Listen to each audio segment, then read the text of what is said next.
ট্রাইব্যুনালের ব্যাপারে কি সিদ্ধান্ত হবে আমরা জানি না, কিন্তু আমরা ধরে নিই যে নমিনেশনের দিন আগের দিন পর্যন্ত যেদিন নমিনেশন ফাইনাল হয় সেই দিন থেকে ভোটার লিস্টটা ফ্রোজেন করে দেওয়া হয়, আর নতুন করে নাম ওঠার কোনো সম্ভাবনা থাকে না। অর্থাৎ আমরা 18 লক্ষ বাদ দিয়ে খেলার মাঠে নেমেছি। সেই খেলার মাঠে জয় করবার যারা চালিকা শক্তি, এক আমাদের দলের কর্মীরা, আর এক হচ্ছে এই এলাকার কিছু নাগরিক। আমাদের বিরুদ্ধে একজন প্রতিদ্বন্দ্বিতা করছেন ভারতীয় জনতা পার্টি, তিনি কামারহাটিতে থাকেন। আইএসএফের যিনি দাঁড়িয়েছেন তিনি রাজারহাট গোপালপুরে থাকেন। আর মধ্যমগ্রামের মাটিতে আমি জন্মেছি, বড় হয়েছি। তাই কাকে আপনারা আপন করে এই নির্বাচনে আপনাদের অধিকার প্রয়োগ করে ভোট দেবেন সেটা আপনাদের বিচারের ব্যাপার।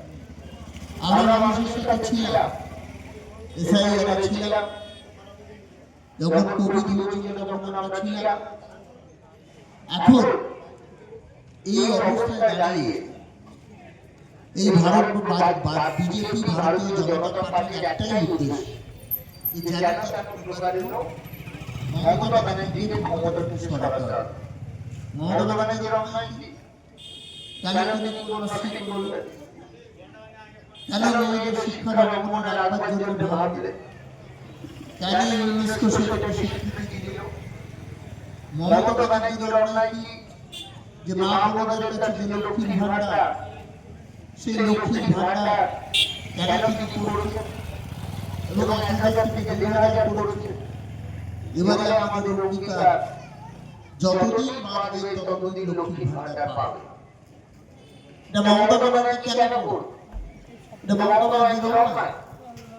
সেই জন্য ভারতীয় জনতা পার্টি কালকে ম্যানিফেস্টো প্রকাশ করে বলেছে মসজিদে যে আমরা আসলে অন্নপূর্ণার ভান্ডার হবে, 3000 টাকা দেব।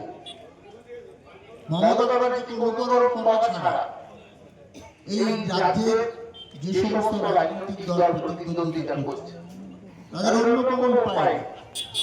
ভারতীয় জনতা পার্টির রাজ্যে 18টা রাজ্য আছে। কোথায় কোথায় আপনারা চালু করেছে লক্ষ্মীর ভান্ডার আছে। এখন বলছেন আমরা আসলে অন্নপূর্ণার ভান্ডার দেব। আমরা যুবশক্তি প্রকল্প করেছি যে আমরা সবাই চাকরির ব্যবস্থা করতে পারছি, কিন্তু আপনারা জানেন যে কম্পিটিটিভ এক্সামিনেশন দিতে গেলে, সেই এক্সামিনেশন দিতে গেলে পোস্টাল অর্ডার লাগে, পরীক্ষার জন্য বই কিনতে হয়। তাই জীবিকা নির্বাহ সম্ভব করবার জন্য, তাতে প্রতিদ্বন্দ্বিতা করতে গেলে, সেই জন্য মমতা ব্যানার্জি বলেছে যুবক যুবতীকে সাথী হিসেবে যুব সাথীতে দেব। তাহলে তারা কি বলবে? যুব সাথী ভাতা দেবো 3000 টাকা। তাহলে মমতা ব্যানার্জি স্বীকার করছে, মমতা ব্যানার্জি স্বীকার থাকবার কথা বলছে, আর ওরা বলছে আমরা যুবকদের ভাতা দেব। এই ভাতা ভারতবর্ষের কোন রাজ্যে চালু? একটা রাজ্যের নাম ভারতীয় জনতা পার্টি 18টা রাজ্যে আছে। কোথাও আছে না? মমতা ব্যানার্জিকে অনুকরণ করবার জন্য ওরা একটা কি করেছিল, বেটি পড়াও বেটি বাঁচাও।